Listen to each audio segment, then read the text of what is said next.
You as the CEO, as a founder, it is your job to make sure that you're letting the right people in your house. If you let the wrong people in your house, what would they do? They would steal, they would wreck things, they would kill your branding. They would spread gossip, toxicity, and your house gonna be a mess.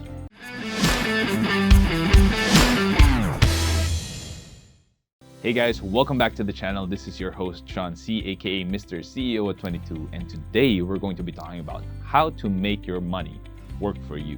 And we're going to be talking about it from a business standpoint. So this is our business edition. So you've started out a business, you've gone through the hassle, the slug, the difficulty of sacrificing yourself, committing to the business, slashing off your pay grade kasi sometimes hindi mo kayang bayaran sarili mo dahil may employees mo. So let's just say you're kind of done with the startup phase. It's the first 5 years, you're done with that. Nasa 6th year onwards ka na. Ano na meron, ano na dapat gawin natin? So first 5 years, this is the chaotic years, right? This is where you're trying to figure out, how can I make my business stable? You're always kind of fighting for your business life, survival, di ba? Kailangan ng next client, tapos next client. Pag hindi ako makaklose ng deal, baka maglaho yung buong negosyo ko. So you're done with that. You're now scaling up. And there's many ways to scale up, right? So there's a lot of the traditional way to do business where you're kind of like, you're in golden handcuffs kung tawagin namin. So you have gold, but it's handcuffing you and your life through it to the business. So hindi ka makapagbakasyon ng tama, hindi ka makapagbakasyon ng, kasama mo yung pamilya mo kasi kailangan may magbantay ng negosyo, kailangan may nakaupo sa day-to-day activities ng business mo, no? So how will you grow your business so that you're not tied up to it? Wala kang golden handcuffs. You have systems and processes, you have people who are professionals who can run the business well, even without you there. This is what we're going to be discussing because you don't want to keep on working for money as you grow older, as you retire. The goal is to make money work for you. So we covered that in a previous episode entitled How to Build Your Passive Income Machine. Now we're going to be talking about how to make money work for you. So medyo passive income din, but using your business. So you can use passive income or you can make money work for you using stocks, real estate, other forms of investment like investing in a startup company or investing in a scale-up company who's willing to sell to you. Diba? Maraming ways to generate passive income. But how do you do it using your own business? Now, a lot of entrepreneurs, dito tayo napapadpad. Kasi we started the business, we want to grow it, we don't want to keep working for it, we don't want to keep being there day-to-day na kailangan tayo, nakatali tayo sa business. Here's how. First, you build processes. You're no longer at a phase where you're building just people. You're also now building processes. That's gonna be your main task. So yes, you're still the salesperson. The entrepreneur, the founder is always gonna be the number one, the best salesperson because you understand the business inside and out. So hindi pa mawawala yan. Ikaw pa rin yung magiging main sales. Pero dapat i-delegate mo na yung maraming tasks mo to different people who you trust and who you can rely on, who are accountable to you. May report sila sa'yo, you can check their work, they're transparent, and you just understand them as a person because now your role is gonna be different. It's building processes. And when I say processes, this involves hiring, firing, culture, process document, process video. So we're gonna take that one by one. So first, let's deal with hiring, firing, and building the right culture. Now, we do have videos about this already before, which you might also want to check out for a deeper understanding of how we do it. But when I say hiring, this is because processes go hand in hand with people. Sino mag-execute ng process? Di ba tao rin? And you as the CEO, as a founder, it is your job to make sure that you're letting the right people in your house. If you let the wrong people in your house, what would they do? They would steal, they would wreck things, they would kill your branding. They would spread gossip, toxicity, and your house is gonna be a mess. You have to make sure that you're letting the right people in your house. How do you do this? With the hiring process, design it in such a way that you're going to be able to screen the people who are applying. Marami kasing mag-a-apply eh. And marami doon sa mga nag-a-apply ng mga tao sa negosyo, they just really want a pay grade 15 and 30, mabayaran sila, may pera sila pang gastos. But building a culture intentionally, it doesn't work like that. You have to get people and hire them who have your values at heart. So in SEO Hacker, we screen for values. We have 6 core values. We screen for all of them. We have an exam. They have to take it.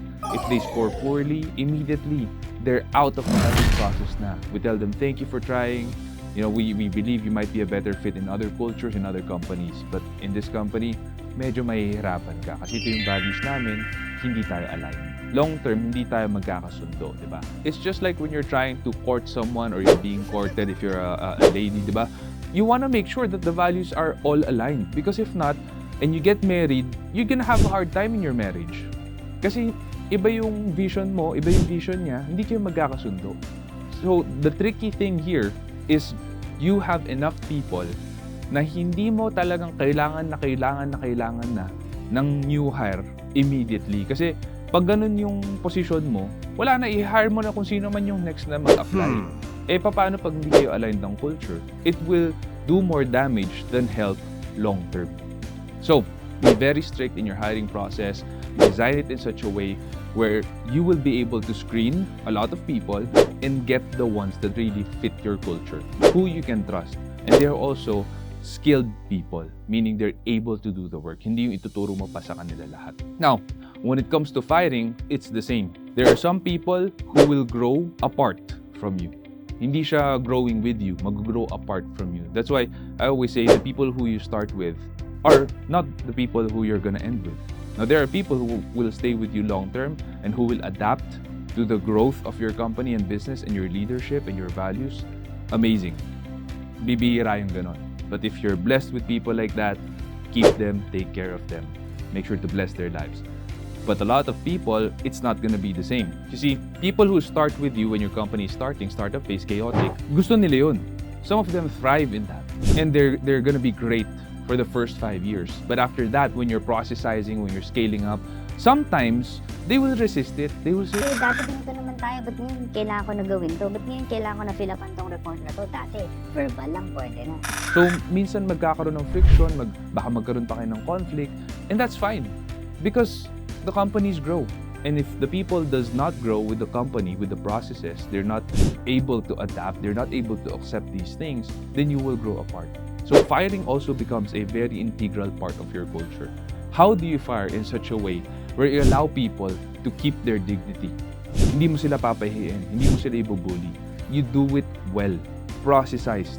Make sure you have your policies and protocols in place so that there are reasons for you to fire them legally. Hindi yung nagbunot ka lang ng isa or dalawang mali niya over the course of 2 years and then yun na yung ginamit mo pang fire. That's the wrong way to fire. You have to make sure your firing process is correct, it's legal, and it's respectable. Then, all of these things will help to improve your culture. When you have a very good, strong culture, everything else will follow suit.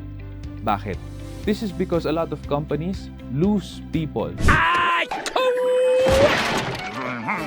because of bad culture. Or because of culture na basta na lang nandyan. They weren't intentional about it. It just happened. It grew on its own. You know what we call gardens that allow plants to just grow on its own? We call it the jungle.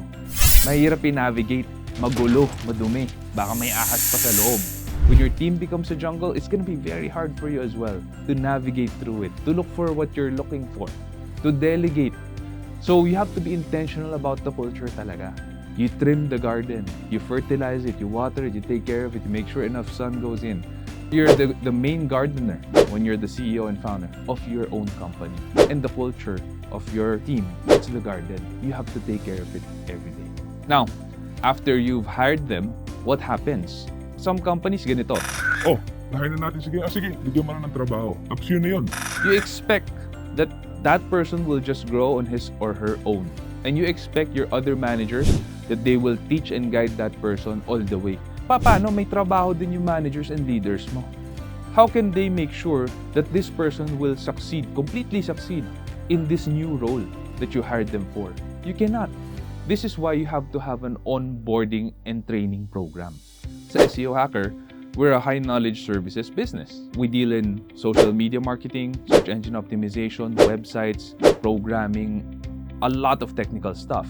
So when we do this, we have to make sure that we onboard them well, we teach them the company's history, the team's culture, the purpose of the company, why we exist, the mission, the vision, all of these things, we onboard them properly. Then we show them videos that we truly believe in as leaders. These are the videos that shapes us up to who we are today as individuals. We want our people to also be able to expose to these things because these are valuable things for us. So for example, we have a video from CCF. Thank God our church has all these videos on YouTube about work and purpose. That work is not just about making money. There's a bigger purpose than that. So we have that in our onboarding. Every new SEO hacker must watch these videos. And then we have training. Imagine, when you apply in McDonald's or Jollibee, they provide you with extensive training. How to use the machines, to make the best French fries, to make the best burgers, to make the best chicken joys, right? But a lot of companies, they expect na, oh, pag hinire ko yan, okay na yan, isabak nyo na yan. That's not gonna work. McDonald's and Jollibee, they're fast food companies. They train their people. And this is why we have the same quality fast food they always produce. Because of their training. They invest in that. What makes us think, especially tayo na higher level companies pa, na we can get away with no training for our people. Right? So, this is why a lot of companies struggle to scale up and grow. The entrepreneurs, the founders, they struggle with letting go of their day-to-day. Kasi, lagi nagkakaproblema. Bakit? Hindi mo trinain eh. Sasabog talaga yan somewhere along the way. And it's gonna be bigger than you expect. It's bad enough already sometimes na trinain mo na, in-onboard mo na, magkakamali pa. That happens. Lalo na kung hindi mo training. So you will always imagine yourself, kailangan nandito ako sa negosyo, kailangan kong bantayan to, kailangan araw-araw kong tingnan yung mga tao ko. Because you did not equip them, you did not train them. Then, to make it scale, all of these things, you have to have process documents and process videos. Hindi pwedeng verbal siya lagi. Hindi scalable yun. Every new hire na i-hire mo, i-onboard mo, verbally you're teaching them. Kailangan warm body kang nandun. Ay, hindi talaga magsascale yan. What if you hire from the province? What if you hire from abroad? Paano may training yun? Dilipad ka pa doon, and until lumipad ka doon to onboard them and train them, hindi sila makakagalaw ng tama. So you have to have process documents that are uploaded digitally. So in SEO Hacker, we use Waybook. That's our process document platform. You can use Google Docs para libre or whatever platform you prefer. It doesn't matter. What matters is you have process documentation. This is how you do things. May written, may mga screenshot, saan ka magka-click, saan mo to lalagay, naka-document yan. And then if you can turn some into video, even better. I shoot videos here in this studio talking about what is the importance of an account manager. What is the importance of an SEO specialist? What is the importance of a graphic artist, a web designer? How does your work affect the rest of the team? Naka-video lahat yun. Tigi-isang video. And people who apply for that job, they get hired, they get onboarded, they get trained, they get to watch these videos. So they are being trained in a way, in a manner that I don't need to personally be there, but I'm the one teaching them. So we made our training scalable. After this, you need to scale up your operations. Now you have the right people in the right seats in your company. Fantastic. How do you now scale up the operations? And bakit hindi sales yung inuna ko? Yes, you need to scale up sales. We'll talk about that later. Pero operations muna. Bakit? Kasi kung inuna mo sales, hindi kinaya ng operations, ang mangyayari sa'yo, masisira ka lang. So you scale your operations first. And how do you do that? You have to make sure that you have projections. Naka-chart na. Okay, these are our projected new clients or new customers or new revenue coming in based on historical data. Kung ito na yung papasok next year, ilang tao kailangan natin i-hire? Anong positions sila? Gaano karaming equipment yung kailangan nila? Kailangan ba ng laptop niyan? Kailangan ba ng camera niyan? You have to already project that. And you make sure that you hire them at the right time. Don't hire them late. Mahirapan ka. Training and onboarding takes time. So you have to hire earlier than your projections so that you're able to make sure that the work that must be done is done well. Then you equip them. You equip them with the tools that they need. Could be hardware, could be software. You have to pay for these things. Because if lagi ka na lang, let's just use free software kahit na clunky, kahit na it takes a lot of time. then they're gonna find their work more difficult. There's gonna be more friction in it. They're gonna have less joy in their work just because gusto mo magtipid, laging free yung kailangan mong gamitin, no? Now, I'm not saying using free tools is bad. There are a lot of free tools that are fantastic. But if the work can be done a lot more efficiently by shelling out a bit more money, I suggest you do so. Then you invest in upskilling your people with the soft skills. Remember, you're growing your business. When you grow your business, you're gonna need more leaders. You're gonna need more use. You're gonna need mini use. So there's upper management, there's mid-management now. How are you gonna have mid-managers and upper management if wala ka namang tinuturong leadership lessons and managerial lessons and skills sa mga tao mo? So you need to invest in these things. Get a training company. They're gonna be doing workshops, team building stuffs. They're gonna be doing some seminars for your people. Don't think that walang effect yun, ha? It has impact. It has long-term effects. They're learning, especially if you're hiring younger people, which us at SEO Hacker, we get a lot of applicants and hires that are younger.